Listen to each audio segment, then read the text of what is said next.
Your loneliness is not your enemy. Your loneliness is not the problem. The problem is what your loneliness whispers to you in the dark. 7 specific lies that feel so true, so reasonable, so justified that you've built your entire life around them. And until you recognize these lies for what they are, you'll remain trapped in a prison of your own making. I want you to pause for a moment. Right now, feel what's happening in your chest as I say these words. That tightness, that recognition, that voice already defending itself, saying, "But you don't understand my situation." That voice, that's exactly what we need to examine today. Loneliness isn't just an emotion, it's a master storyteller. And the stories it tells you about yourself, about others, about the world, have become the invisible architecture of your reality.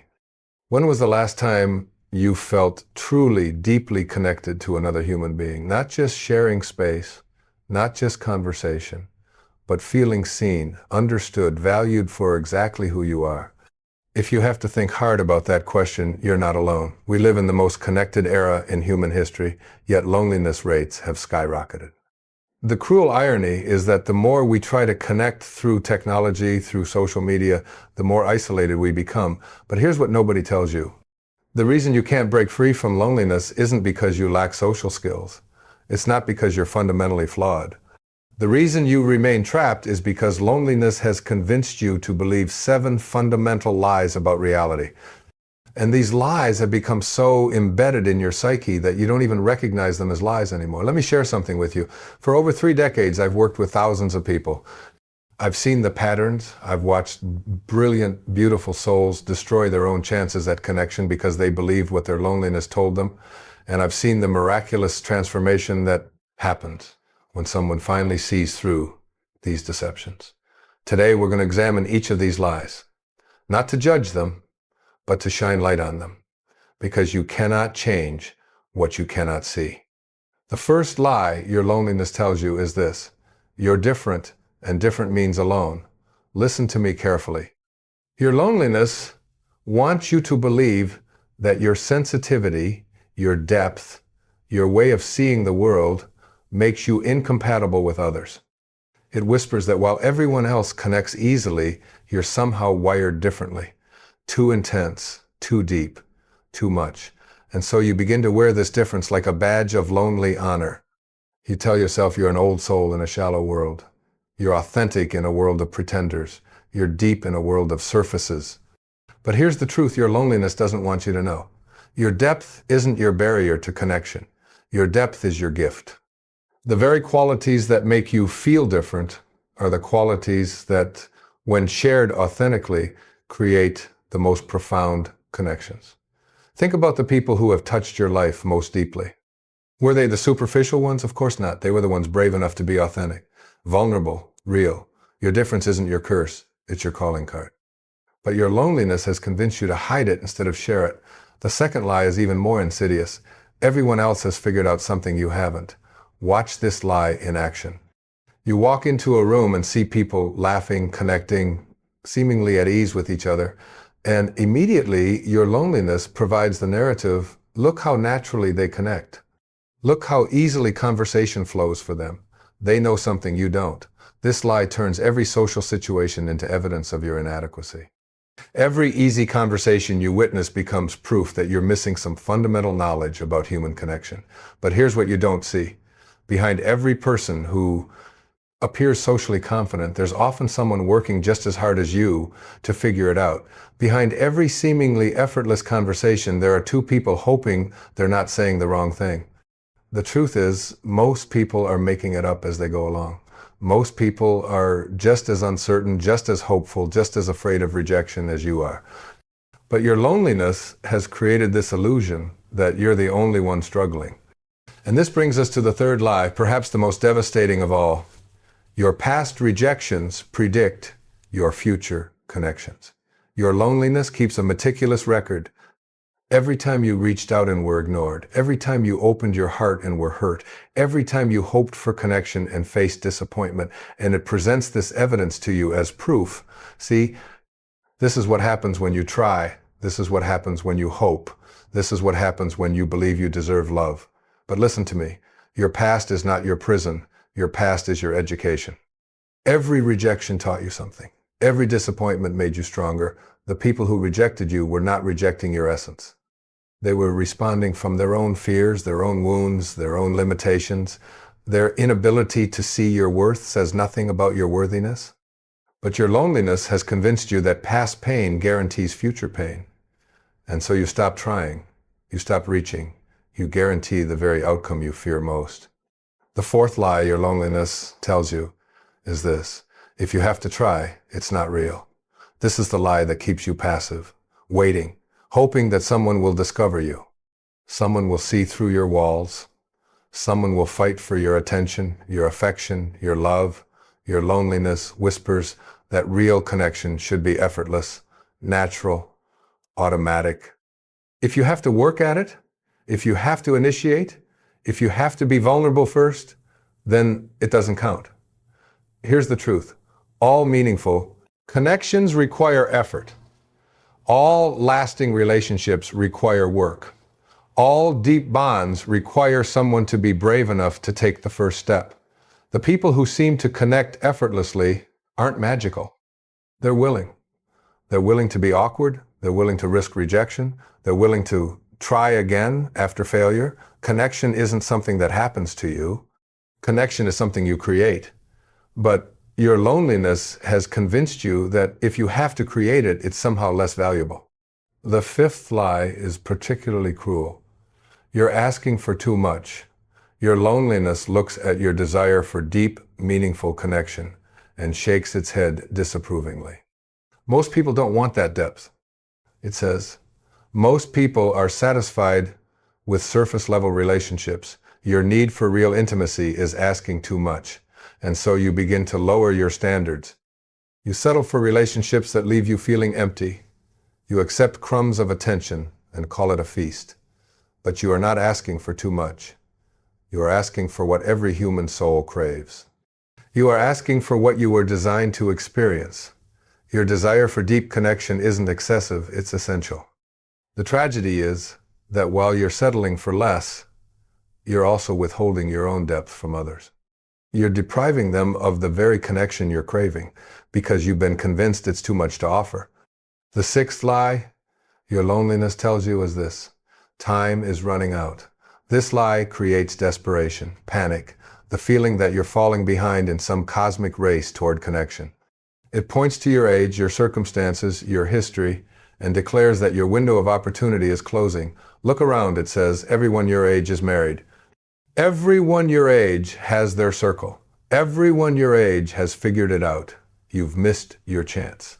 This lie turns your search for connection into a frantic scramble. It makes you settle for anyone rather than wait for the right someone. It makes you compromise your values, ignore your instincts, and accept relationships that drain rather than energize you. But connection has no expiration date. Love has no age limit. Friendship recognizes no timeline. Some of the most beautiful, transformative relationships begin in people's 40 seconds, 50 seconds, 60 seconds, and beyond. Your loneliness wants you to believe that you're racing against time because panic makes you easier to control. But the truth is, you have all the time in the world to create the connections you desire. And finally, the seventh and perhaps most devastating lie: you are the problem. This is the lie that ends the conversation. The lie that stops all growth. The lie that keeps you trapped in patterns that don't serve you. Your loneliness presents you with a simple equation: you are lonely, therefore you are defective. You struggle with connection, therefore you are unworthy of connection. You feel isolated, therefore you deserve isolation. This lie is so complete, so totalizing, that it becomes the lens through which you view everything. Every failed interaction becomes evidence of your fundamental flaws. Every rejected overture becomes proof of your inadequacy. Watch how insidious this lie becomes. You walk away from a conversation that didn't flow perfectly, and immediately your loneliness provides the analysis. See? You're awkward. You don't know how to talk to people. No wonder you're alone. You send a message that doesn't get an immediate response, and your loneliness whispers, you're bothering them. You're too needy. You're the kind of person people avoid. You feel nervous in social situations and your loneliness declares everyone can sense your desperation. You're making people uncomfortable. You're the problem in every room you enter. But here's what your loneliness doesn't want you to know. You are not the problem. You are a human being with the same fundamental needs as every other human being. Your desire for connection, your need for belonging, your craving for understanding, these are not weaknesses, they are what make you human. The real problem is that somewhere along the way, you began to believe that your natural human needs were excessive, that your desire for authentic connection was asking too much, that your sensitivity to rejection was a character flaw rather than evidence of your capacity to care deeply. Listen to me carefully. There is nothing wrong with feeling nervous when you meet new people. There is nothing wrong with hoping someone will text you back. There is nothing wrong with wanting to be understood, appreciated, valued for who you truly are. These are not problems to be solved. These are human experiences to be honored. But your loneliness has convinced you that these normal human experiences are evidence of your defectiveness. And in believing that lie, you've begun to hide the very parts of yourself that could create the deepest connections. Now, here's where we need to get brutally honest. Are you starting to recognize yourself in these lies? Are you feeling that uncomfortable stirring that comes when someone holds up a mirror to patterns you'd rather not see? I can feel some of you wanting to look away right now. Some of you are thinking, but my situation is different. You don't understand what I've been through. You don't know how many times I've tried and failed. That resistance you're feeling, that urge to defend your loneliness, that's exactly what we need to examine. Because your loneliness has become comfortable, familiar. It's become your companion, your identity, your excuse for not risking your heart again. Think about this for a moment. How long have you been carrying these stories? How many years have you been telling yourself these same lies? How many opportunities for connection have you missed because you believed what your loneliness whispered about your chances? I've worked with people who have spent decades believing they were unworthy of love. Decades. Brilliant, beautiful souls who could see the worth in everyone except themselves. People who would fight fiercely for a friend's happiness while accepting crumbs for their own. And do you know what I've discovered? The longer you believe these lies, the more evidence your mind creates to support them. It's called confirmation bias. Your brain literally filters reality to prove your beliefs right. If you believe you're awkward, you'll notice every stumbled word and ignore every flowing conversation. If you believe you're unworthy, you'll remember every rejection and forget every acceptance. If you believe you're meant to be alone, you'll see every couple as evidence of what you'll never have, while missing the single people all around you. Your brain is not trying to hurt you. It's trying to be consistent with what you've taught it to believe. But what you've taught it is wrong. That discomfort is your signal that we're onto something real. But here's something crucial I need you to understand. These lies didn't develop in a vacuum. They didn't appear out of nowhere. They were created by real experiences, real hurts, real disappointments.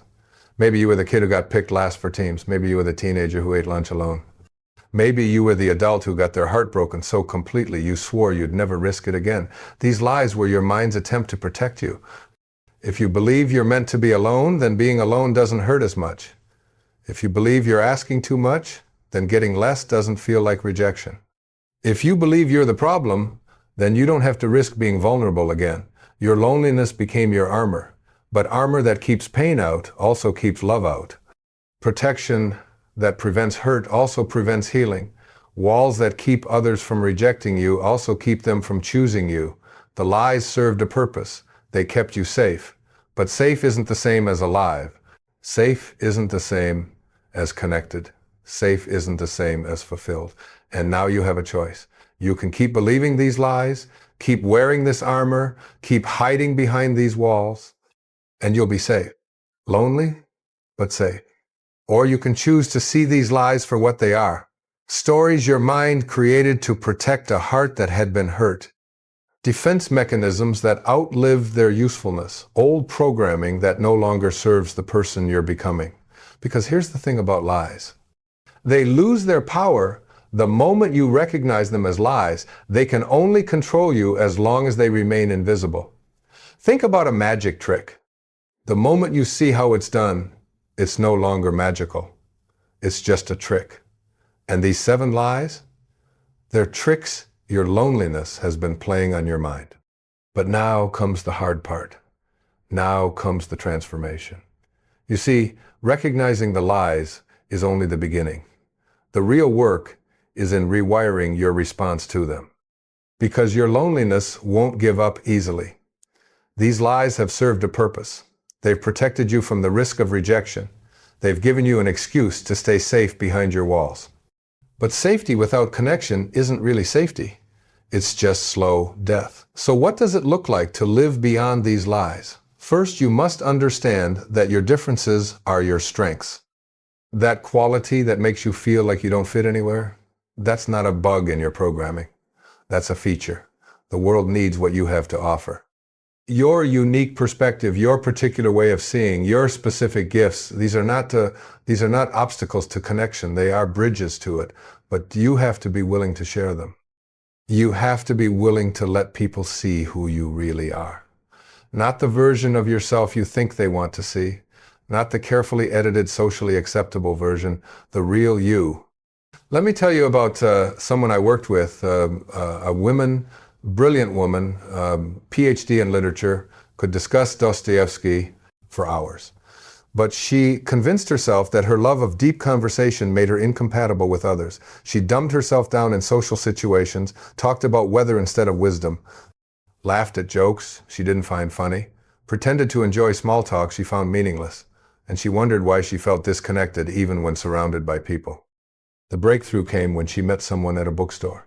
Instead of hiding her passion, she shared it. Instead of dumbing down, she lit up, talking about a novel that changed her life. That conversation turned into a 4-hour coffee date. That coffee date turned into deep friendship. That friendship showed her there were others who craved the same depth she did. Your differences aren't keeping you isolated. Your fear of sharing them is. And yes, some people won't appreciate it, some people won't understand, some people will reject it. But those aren't your people. Your people are out there looking for exactly what you have to offer, but they can't find you if you're hiding.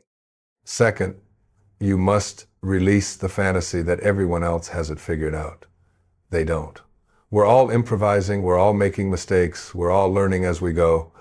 You know what I've learned after decades of working with people? The ones who seem most confident are often the most insecure. The ones who appear most connected are often the most lonely.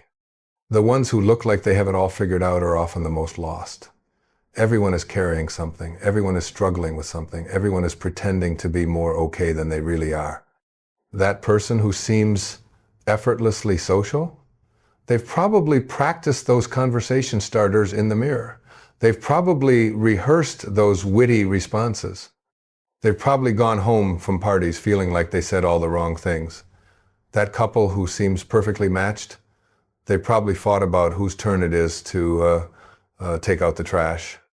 They probably had moments of wondering if they're with the right person. They probably worked hard to create the connection you admire. The person who seems most confident in social situations, they probably practice a lot. They've probably failed a lot. They've probably been rejected a lot, but they kept trying. Stop comparing your behind the scenes to everyone else's highlight reel. Stop assuming that because someone looks comfortable, they feel comfortable. Stop believing that because connection appears effortless for others, it actually is effortless. Social connection is a skill. And like any skill, it improves with practice. But your loneliness has convinced you that if you're not naturally good at it, you never will be. That's like saying if you can't play piano on your first try, you'll never be a musician. Nobody is born knowing how to connect. We all learn through trial and error. Through awkward conversations and smooth ones. Through rejections and acceptances. Through failures and successes. The difference between those who connect and those who don't isn't talent. It's persistence. It's willingness to keep trying after failure. Third, you must understand that your past does not equal your future. Yes, you've been hurt. Yes, you've been rejected. Yes, you've been disappointed. So has everyone who has ever dared to love, to hope, to reach for connection. Your scars are not your identity. They are your teachers. They've shown you what doesn't work. They've developed your empathy. They've deepened your capacity for authentic connection with others who have also struggled. The question is not whether you'll be hurt again. You probably will. The question is whether you'll let the fear of future pain rob you of present possibilities. Fourth, you must embrace the truth that all real connection requires effort. It requires initiative. It requires vulnerability. It requires the willingness to go first. Stop waiting for someone to discover you. Stop hoping someone will do the work of connection for you. You are not a treasure waiting to be found. You are a human being capable of creating the connections you desire. Reach out, make the call, send the text, start the conversation. Yes, it's scary. Yes, you might be rejected, but the alternative is certain loneliness. Fifth, you must raise your standards, not lower them. You are not asking for too much when you want real connection. You are asking for what every soul deserves. Don't settle for relationships that leave you feeling empty. Don't accept crumbs and call it a banquet. When you know your worth, you attract people who recognize it. When you value yourself, you draw others who value you. When you offer your authentic self, you create space for others to do the same. Sixth, you must release the urgency. Stop racing against an imaginary clock. There is no cosmic deadline for connection. There is no age limit on love. There is no expiration date on friendship. When you operate from desperation, you make poor choices.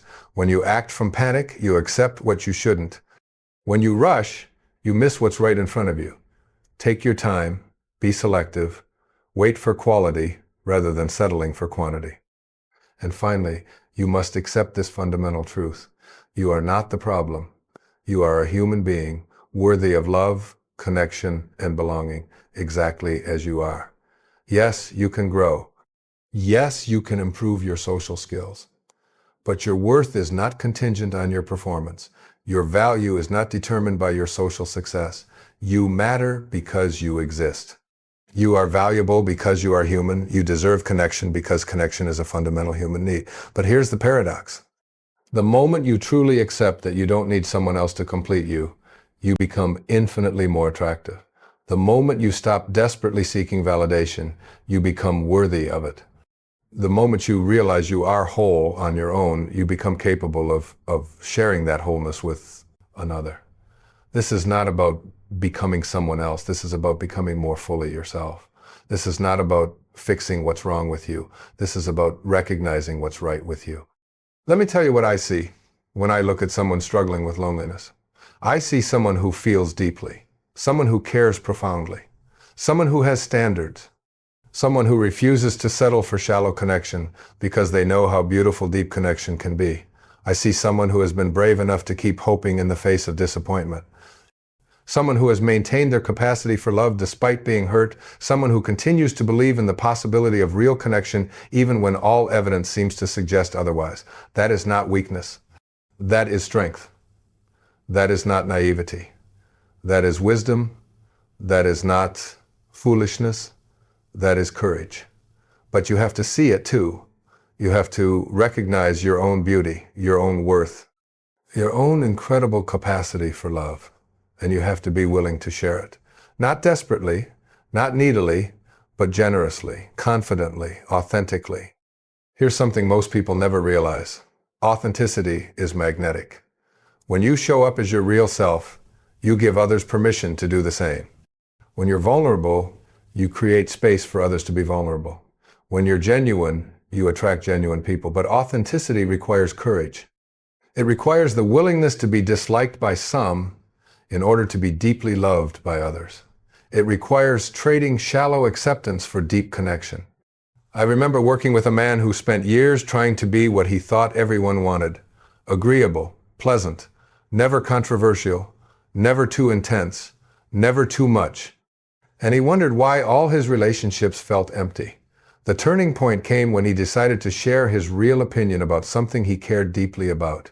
Instead of nodding along, he respectfully disagreed. Instead of staying safe, he took a stand. Instead of being agreeable, he was authentic. Did everyone like it? No. But the people who mattered appreciated his honesty. They respected his authenticity. They were drawn to his realness. That's when he learned that being liked by everyone is the fastest way to be loved by no one. The world needs what you have to offer. Not the fake version, not the people-pleasing version, Not the what they want to hear version, the real version, the authentic version, the you version. Your loneliness has spent years convincing you that you're not enough. Today, I want you to consider the possibility that you're exactly enough, that you're precisely what someone out there is looking for, that your particular way of loving, your specific way of caring, your unique way of connecting is someone's answered prayer. But think about this. How can someone pray for exactly what you are if you're busy trying to be someone else? How can someone recognize their answer in you if you're wearing a mask? How can someone fall in love with your authentic self if you never show it to them? The greatest tragedy isn't that you might be rejected for who you are. The greatest tragedy is that you might be accepted for who you're pretending to be. Because then you're trapped in a relationship with someone who doesn't actually know you. Trapped in a connection built on deception. Trapped in love that feels hollow because it's not really you being loved. Your authentic self is your greatest gift to the world. But you have to be willing to give that gift. You have to trust that someone out there is looking for exactly what you have to offer. And here's the paradox. The moment you stop desperately needing someone to love you, you become worthy of love. The moment you stop seeking validation from others, you become validating to be around. The moment you realize you're complete as you are, you become capable of complimenting someone else. This is not about becoming someone else. This is about becoming more fully yourself. This is not about fixing what's wrong with you. This is about recognizing what's right with you. But they can't find you if you're hiding behind the lies your loneliness has told you. I want you to imagine something for a moment. Imagine meeting someone who has been looking for exactly your kind of heart. Someone who values your sensitivity because they're sensitive too. Someone who appreciates your depth because they're tired of shallow conversation. Someone who treasures your authenticity because they're authentic as well. Imagine the relief of being seen, really seen. Imagine the joy of being accepted, truly accepted. Imagine the peace of being loved, genuinely loved. Not for who you pretend to be, but for who you actually are. That person exists. Those people exist. But they're not looking for your mask. They're not searching for your performance. They're seeking your truth. So here's what I want you to do. Right now, today, this moment, I want you to choose one of these lies that resonated most strongly with you, the one that made you uncomfortable, the one that felt too true. I want you to acknowledge it out loud if possible. Say this: I have been believing the lie that, and fill in the blank. And then I want you to replace it with the truth, out loud, with conviction. The truth is that I am worthy of deep, authentic connection. The truth is that my differences are my gifts. The truth is that my past does not determine my future. The truth is that I have something valuable to offer the world. This is not positive thinking. This is not fake it till you make it. This is recognizing reality. This is seeing yourself clearly for the first time in years. And then I want you to take one small action, one tiny step toward connection. Not a grand gesture, not a life-changing leap, just one small, brave step. Send that text you've been putting off, make that phone call you've been avoiding, accept that invitation you've been declining, start that conversation you've been dreading. Will it guarantee instant connection? Of course not. Will it immediately solve your loneliness? No. But it will begin to rewire your brain. It will start to prove to yourself that you can take action despite your fears. It will demonstrate that the world doesn't end when you're vulnerable.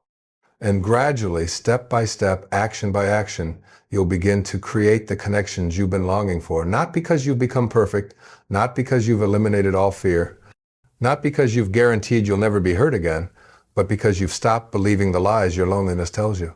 Because you've started seeing yourself clearly. Because you've remembered your own worth. Remember this: your loneliness is not your enemy. Your loneliness is information. It's your soul telling you that you need connection. It's your heart reminding you that you were designed for relationship.